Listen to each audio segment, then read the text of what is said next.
Appreciate everybody for joining us for Coach Franklin's spring press conference. We'll start with an opening statement from Coach, and then we'll do a few questions on Zoom, and then we'll open it up to the room. First of all, just wanted to congratulate Cale and the wrestling program. I was fortunate last week to go watch a practice, and then this year we didn't have a conflict. We've always had a conflict with spring ball, so didn't have a conflict that also happened to be in Philly, so was able to go down and be a part of it, which was awesome. So obviously Cale and our wrestling program continue to do unbelievable things, so wanted to give them a shout out. Getting into spring ball, just briefly, obviously we have some new and moving parts that we're working through. So these 15 practices will be very, very important. We had a really good winter workout period. I think the guys are in a really good place. Been very, very pleased with how the staff has handled some of the adjustments. It's been a grind. As you know, just like on offense, the time that we have to spend on defense, getting everybody on the same page, staff first, players second, has been good. But there's still a ton of work that has to be done during the spring ball and then over the summer training period before we open the season up against Nevada. So look forward to answering you guys' questions and open up the questions. Let's go to Rich Scarcella and Neil Riddell. You're on deck. Thanks, Greg. Good afternoon, James. How are you? Hi, Rich. How are you? Good. Really good. Kobe King, how do you go about replacing him, not just the position itself, but as a leader of that particular group? Yeah, I think, the Mike linebacker in a lot of ways is like, the quarterback, of the defense. You've heard that before, obviously. But then also when there's a guy that's been doing it for several years and a guy that just has such a good feel in the box of defeating blocks, slipping blocks, anticipating runs, playing downhill, just a very, very productive player that really ran that position. So it's going to be a heck of a competition. We got some guys like DeLuca and Rojas that have a ton of experience. Well, I wouldn't say a ton of experience, but a lot of experience. And then there's some guys like Wiley who's coming off an injury that we're going to need to get evaluated. You got Tamir Robinson that's ready to take the next step. Specca's a young player that we're expecting to take the next step as well. You got Arrington, you got D, you got Tash, who's been impressive since he showed up on campus, him and Arrington. So there's a number of guys. Kari Jackson is a young guy ready to take the next step. So there's a number of guys, but right now I'm not sure how it's going to play out. One of the things that I think helps is we're probably going to go back, I think you guys know this, go back to my Vanderbilt days and then some of the days, some years when we've been here a little bit more than others, but we'll probably base more out of a 4-2-5, which I think also helps with that. That doesn't mean that we still won't go sub-package and go to a 4-3 when it makes sense, when it puts our defense and our team in the best position to be successful. But we were always a 4-2-5 coming to Penn State, and then you get to Penn State and you got really good linebackers and it's LBU. Then some years it didn't necessarily make sense doing that. And then obviously with some of our youth and lack of experience at linebacker, this is a way that I think fits our personnel this year and also fits, with what Jim has liked to do in the past. And obviously these were a lot of our conversations before him coming here. Let's go to Neil Riddell, followed by Frank Bodani. Hey, thanks, Greg. Hey, James. Hey, Neil. Hey, I was curious, how will you approach the workload for your kind of established veterans, Drew, Singleton, Allen, Nittany, those guys that are really, kind of know what they can do, right?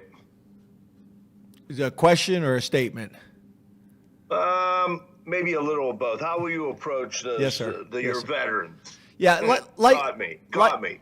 What was the last thing you said? You caught me. Yeah.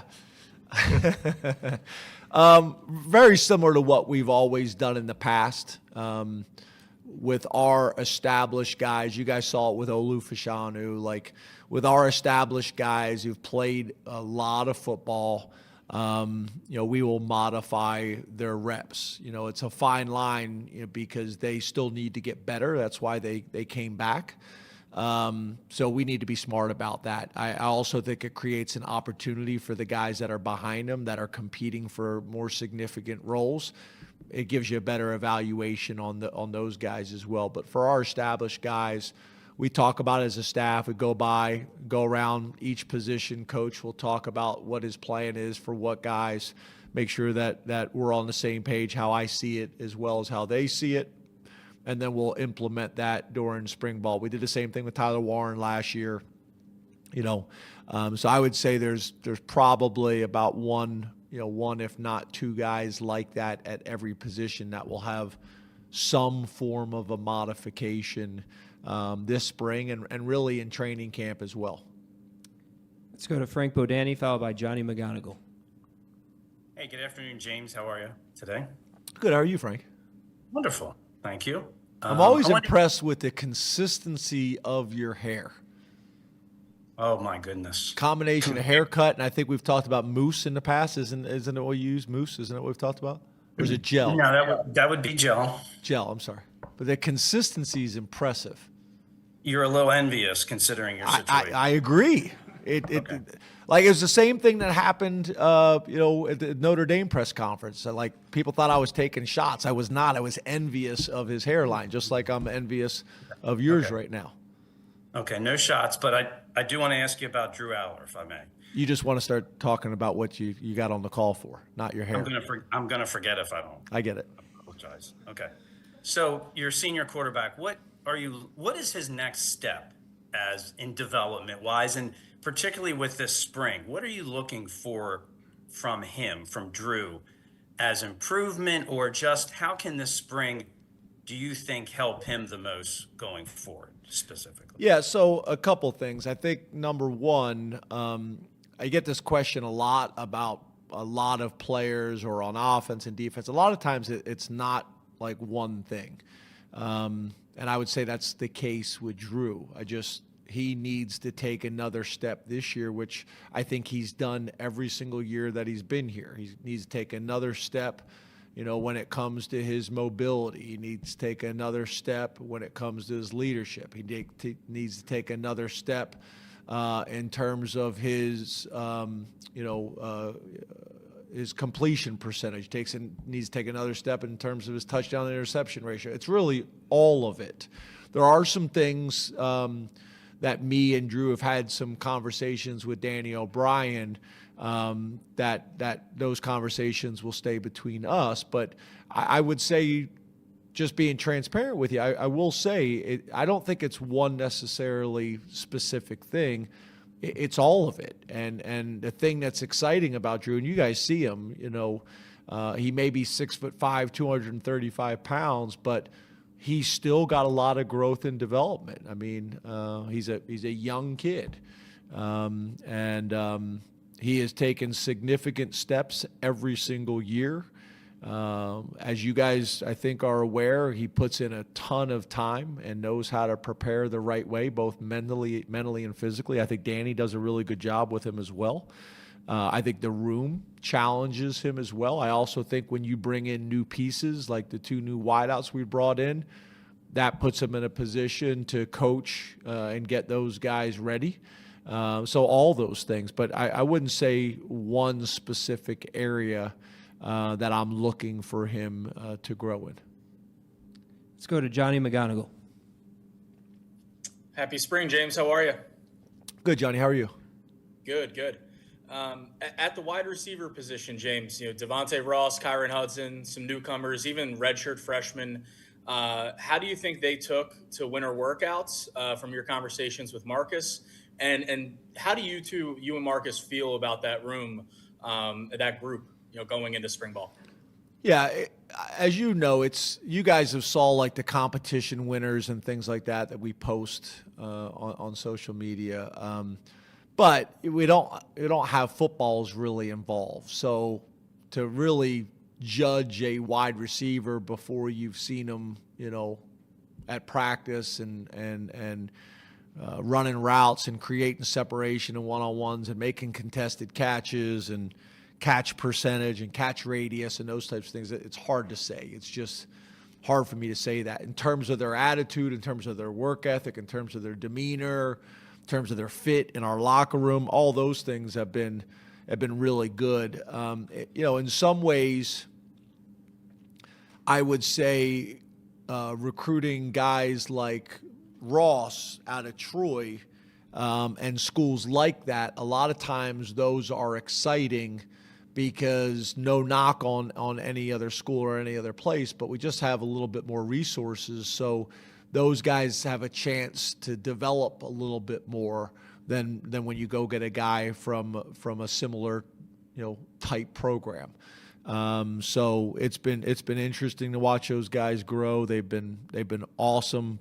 And I know they've been a hit with their teammates in terms of kind of just how they've been in the locker room. So we'll have a better idea. You guys will have a better idea after today. We'll talk about that at the end of this press conference. We'll talk about that in more detail, but we'll all have a better idea after spring ball. Let's go questions in the room over here on the right. Mark? James, I just wanted to acknowledge we have an empty seat back there where Lou would usually be, and he'll be missed in this room. I wanted to ask you. I agree, and Yeah. I'm glad you brought that up. I'm glad you brought that up. He's always monitoring all of us, so it was fun to have him here, and he'll be missed. Yes, sir. Yes, sir. I appreciate you saying that. Yeah, with respect to the team, can you tell us about the availability of Rojas and Rapp, and maybe even Donko for the spring? I saw that Rojas was in a bit of a sling, and we obviously know the other two guys weren't available for much of last year. Yeah, so I don't want to speak in terms of the length of spring ball because I don't know exactly how that will play out, but they will not be fully available in the beginning of spring ball, and we'll just see how that goes. It's hard to say. Everybody kind of heals differently and at a different pace, and how they attack treatment and those types of things. Obviously, our doctors and trainers kind of have basic guidelines about how long certain injuries take to heal and things like that they go by, but that's hard to say. But they're not completely available to start spring ball. There's some things they'll be able to do, and there's some things that they won't. In the front, Audrey? Hey, James, how are you? Good, Audrey. How are you? Good, thank you. I wanted to go back to Ross and Hudson a little bit, if I may. What kind of initially excited you guys about both of them as you kind of went through the process? What are maybe some of the traits or attributes that stood out? Yeah, so Hudson, I'll start with him. Like, he's just a guy, comes from a great high school program, played at a big-time college program, had success at this level already. But the other thing I will say about him is, like, whoever you talk to from his high school, whoever you talk to from his previous institution, and on our current team, everybody just loves the guy. Tremendous work ethic. Obviously made some big-time plays. Everybody saw the huge catch he made against LSU, the one-hand catch. So he's done it at this level before. And obviously, I think there's also an aspect when guys know it's their last year. I think there's a motivation that comes along with that as well. With Ross, a very different scenario, different body type, different school he came from. But I will tell you, one of the things that really jumped out at us is I have a ton of respect for the University of Iowa's football program and what Coach Ferentz has been able to do there, specifically on defense and special teams. And that young man, I think Troy was beating Iowa at the half at Iowa, which we know that's a tough place to play. And in that game, I think he had 2 touchdowns on offense and 1 as a punt return on special teams. So, for him to do it against that type of opponent on that stage gave you a lot of confidence that that could translate to us. So, I think that game carried a lot of weight with us, again, specifically because we just have so much respect for what they do on special teams and what they do on defense, and he had a ton of production in that game. John? Hey, James, how are you? Good, John. How are you? Doing well. You mentioned the 4-2-5 defense earlier and kind of leaning more into that again. With that fifth defensive back, what do you want that to look like? Where do you want that to come from? And what is kind of the archetype for that position moving forward? Yeah, again, I think, we've talked about this before, whether it's on offense or on defense, the value of being able to hire really experienced coordinators. And if you look, our coordinators on offense, defense, and special teams, the amount of experience that our guys have, Knowles has been an experience for 17 years. Kodolnicki's been a coordinator, experience for 19 years, and Lustig 20 years.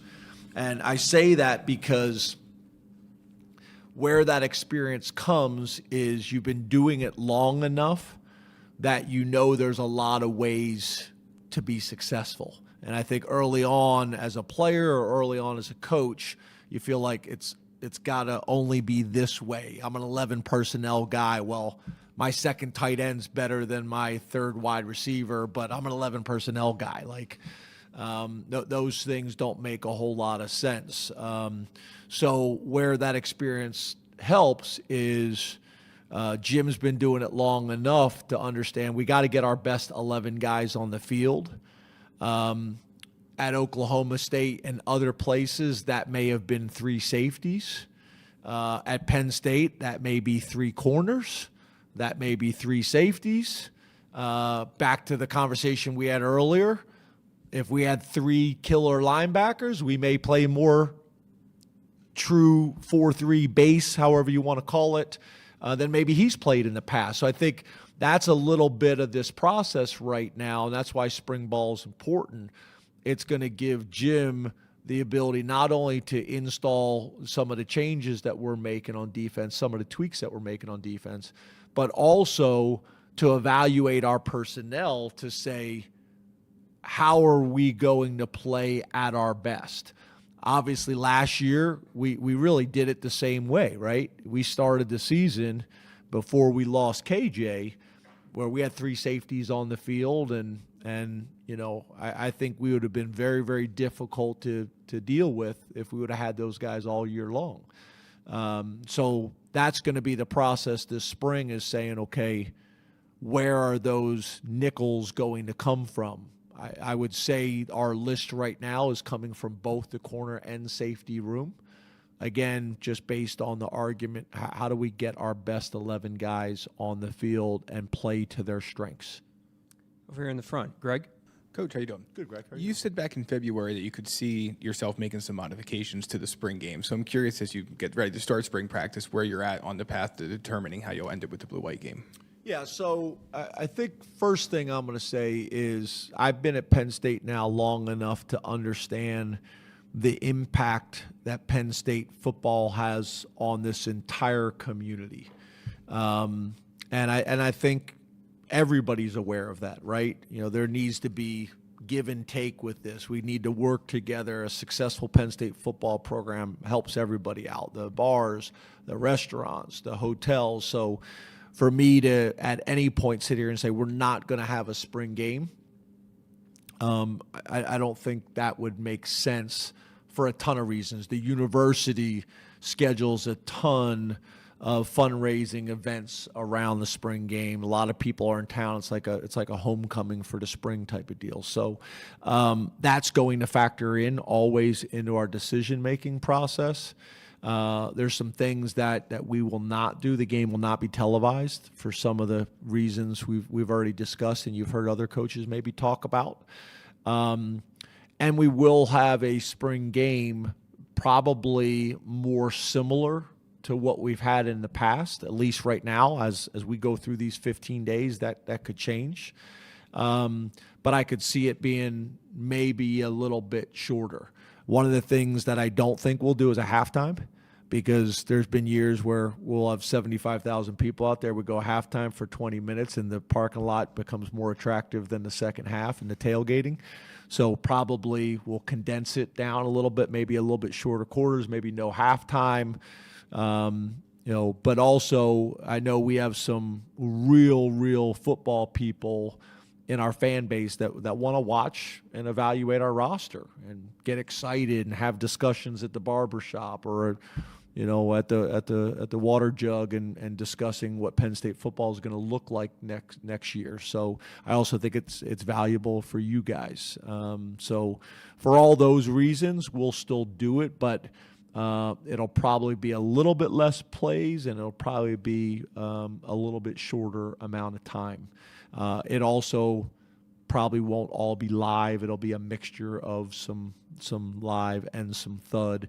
But back to the question I got early on, when you're trying to modify, and we got so many players that decided to come back, there's going to be a lot of players that we're going to modify from live reps. So that will impact it as well. But I want it to be enough that you guys feel like it was worth it, and our fans feel like, hey, I got a pretty good feel and an idea of what Penn State football is going to look like. And I also think, again, back to that point, Jim being in the stadium for the first time and calling it from the booth, and those things are important to get those reps and for him to evaluate our staff and for him to evaluate our roster. All 15 of those days are like gold. Over here on the right, Tyler. Hey, James, hope you're well. You too, Tyler. Doesn't feel that far. You're also another guy with consistent hair. Thank you. Gel? It's one of the few things I got. Is it gel? No, I use like a paste. I used gel in high school. Gets a little flaky. Switch to paste. Has been an issue. So Frank, take notes. Frank, you may want to talk to the guy. We'll get together. Gel's been gone since the 80s. Move on. That's what he said. Let me try to. You said a paste? Yeah, like a paste. Yeah. I don't know what that means. Like a bomb? I'll give it to you. You give it a shot. You tell me what you think. What am I going to use? My eyebrows? Looking back just a few years ago, there was a conversation about whether you could have a spring game because of the offensive line numbers. Now you've got people across the country saying that you might have the deepest offensive line in America. So I'm curious, from your standpoint, what does that make the formula for spring ball look like, where Phil Troutwine's trying to figure out who's the real option, where they can be an option. You're trying to get enough guys reps where they feel comfortable. I know you've got the spring portal window, so when there's big numbers, I know that looms large for staff and personnel decisions. What is the game plan for working through kind of the opposite of the numbers issue at offensive line this spring? It's interesting because you guys know this, but when I got here, I think there was a kind of an NFL philosophy dealing with how to handle the sanctions and the reduced numbers, and really took like an NFL model where, we had 5 starters and a couple swing guys, and we barely had that. So, I think for a lot of us, whether it's your profession or mine, you get scarred by those experiences. And this was pre-portal, so you couldn't solve problems quickly. So, I'm a big believer that you got to develop and recruit up front on the O-line and D-line, and you really don't ever want to come short in recruiting of those positions. And because the other thing is, a lot of times those positions take time. We've talked about it. The closer you are to the ball, it's a man's game in there, and age and strength and size is a major factor. So we've worked very hard at building those numbers, and Trout has done a phenomenal job. I think one of the things we've talked about in the past is, okay, you're short on the O-line. Well, how do you schedule practice to make sure the quarterback still gets his development or a running back gets his development? So that would really be at any position. If you're short at one position, it can screw up the development on that side of the ball as well as across the ball. Making sure that guys get enough reps is really important. We've been a big 2-spot team, whether we're practicing full speed 2-spot or whether we're doing the install periods in 2 spots. We will make sure everybody has a chance to learn and get reps. And to me, you learn best by doing, not watching. So we'll do that as much as we possibly can. But then there also may be some periods where we say, okay, we're not comfortable going live, with the 1s and 2s, but we got a bunch in 3s and 4s that we need to evaluate, and some are just young guys, so we may go live with them and do some scrimmage periods with those guys. So we'll just see how it plays out, but being able to evaluate all those guys, being able to develop all those guys at every position is important. And to your point, whether you're heavy or short at a position, you got to make sure that it doesn't stunt guys' development. So all those things kind of factor in. That's why we spend a ton of time on planning out the practices. I typically plan them out with Ben Kerr and Nelly, our sports scientist. Then I get together with the coordinators, go through it with them, see if they have any recommendations or suggestions, and then we go through them with the whole staff. And as you know, we pretty much have all 15 set, but then we'll tweak them as we go based on what happened the previous practice, what we need more of, what we need less of, those types of things. But we're in a good position right now. I like the plan. I'm excited about what we're going to do, how we're going to approach it. But it's going to be an important spring ball for all the reasons I've already mentioned, specifically on the defensive side of the ball. Front left, Mike. Hi, James. Hey, Mike. As you know, April 7th, Judge Wilkins going to probably approve the NIL agreement. And I know you're a big planner, so have you already, or when will you let guys know what their number is that they're going to get? And how close are estimates for your quote-unquote payroll of being around $16 million of that new money for football next year? Yeah, I think this is the challenge, right? One of the things it's crazy. It's like having the transfer portal open during the playoffs. Don't make a whole lot of sense, right? And it's the same thing. We're playing our season. We're having to make plans for NIL and the transfer portal like everybody in the country. And you had to have those deals done before the transfer portal closed, because that affected people's decisions. But then also you didn't completely know or understand all the rules of engagement and how it's going to work out, because it was still being worked through in court. So this is a challenge all over the country. A lot of coaches are talking about this. A lot of ADs are talking about this. A lot of commissioners are talking about this. It's challenging. I think moving forward, after you get through year one of revenue sharing and things like that, you'll have a structure that you used in previous years that went well, and you want to build on it, or some things you want to tweak and get better.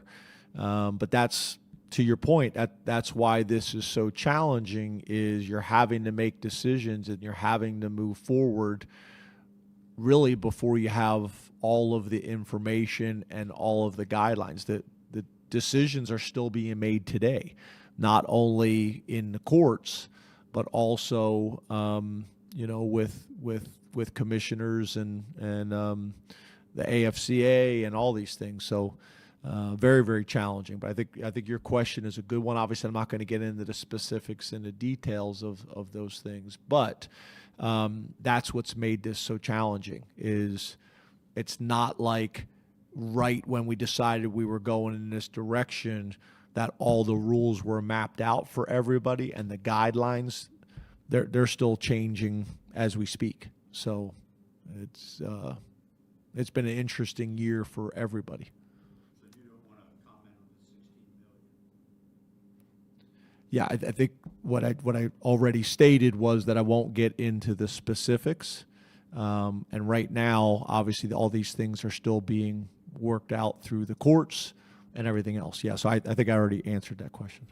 In the back, T. Frank. James, all the way back here. Hey, T. Frank. Hey, also jealous of everybody's hair as the only other bald man in the room. Hey, by the way, I'm jealous of how clean you get that. I can't seem to get the same level of... Do you shave every single morning at 4:45? No, definitely not. That would help. It's a pretty easy solution. Every morning. Do it every day. Too many Sunday cuts. off. Give your head a rest on Sunday. Sunday's the day of rest for the scalp. Got it. I want to ask you about your passing game. How often do you shave?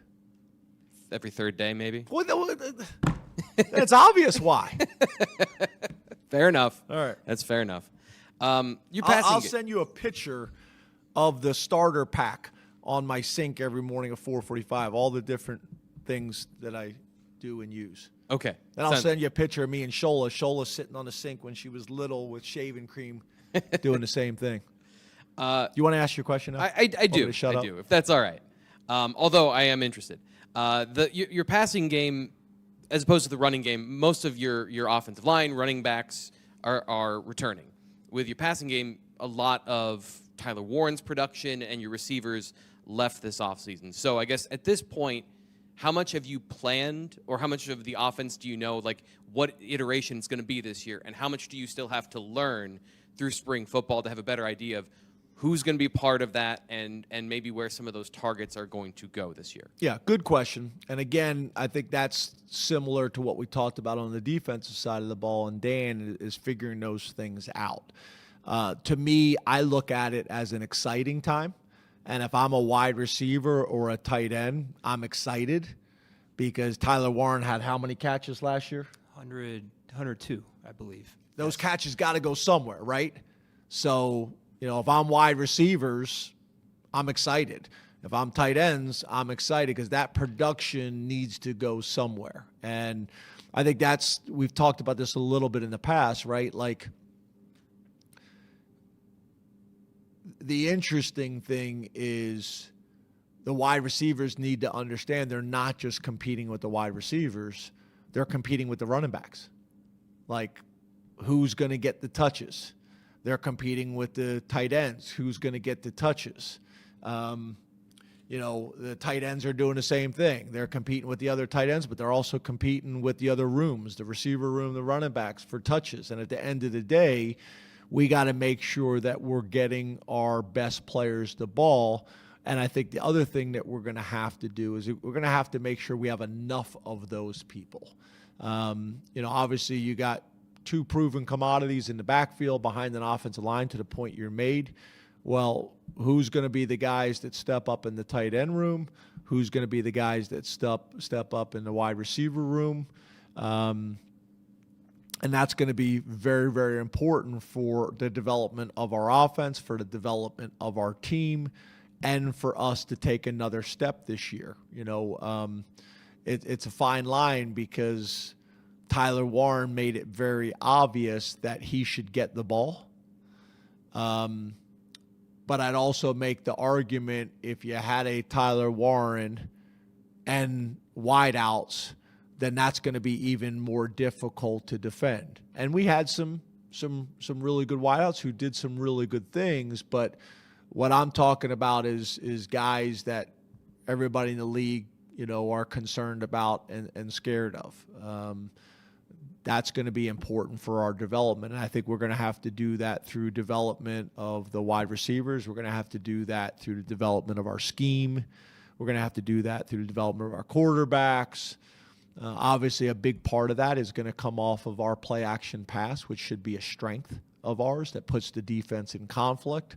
They're concerned about our running game. So those things help, and they need to be complementary pieces. But, the interesting thing is we've had years where KJ Hamler was the guy that we were going to get the ball, and Jahan Dotson was going to be the guy, and Deshaun Hamilton was going to be the guy, like guys that we're going to say these guys need to touch the ball a certain amount of times per game.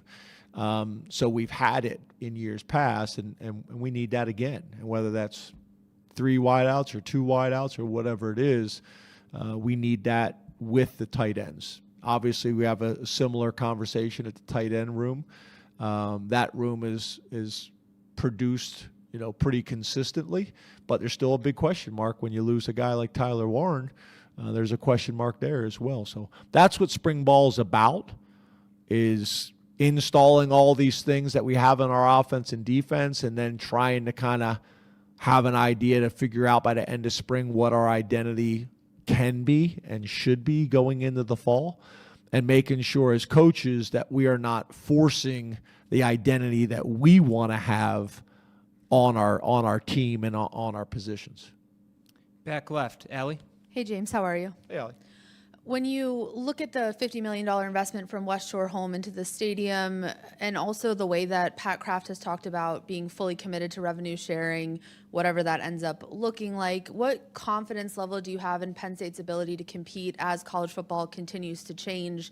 Do you feel like that alignment is still moving in the right direction?